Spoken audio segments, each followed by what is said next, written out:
নমস্কার। আজকে যে লেখাটি বলবো সেটা প্রজাপিতা ব্রহ্মাকুমারীর উক্তি। ঈশ্বর। আমরা ঈশ্বরকে দেখতে পাই না বটে, কিন্তু মানুষের ভেতরে ঈশ্বরের অস্তিত্ব খুঁজে পাই। ধরো তোমার একজন ঈশ্বর বিশ্বাসী মানুষের খোঁজ পেলে, সে সত্যি অসাধারণ। তার কাছে গেলে শ্রদ্ধায় মাথা নত হয়ে যায়। তার প্রতি তোমার একটা বিশ্বাস আসবে, এবং তার সঙ্গ পেয়ে তোমার ঈশ্বরেরও বিশ্বাস আসবে। যদি তুমি যদি তোমার ইচ্ছা হয় ঈশ্বরের সৌন্দর্য দেখতে, তাহলে তোমাকে ভাবতে হবে ঈশ্বর, এই বিশাল সৃষ্টি সব ঈশ্বরের সৃষ্টি দেখে তার মহান, তার নিখুঁত বিচক্ষণতা তুমি খোঁজ পাবে।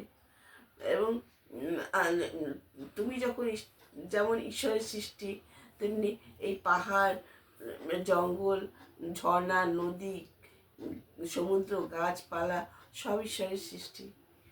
তুমি যদি এরকমভাবে ভাবতে পারো, তাহলে ঈশ্বরের মান রাখতে তোমাকে নিজেকে পরিবর্তন করতে ইচ্ছা হবে।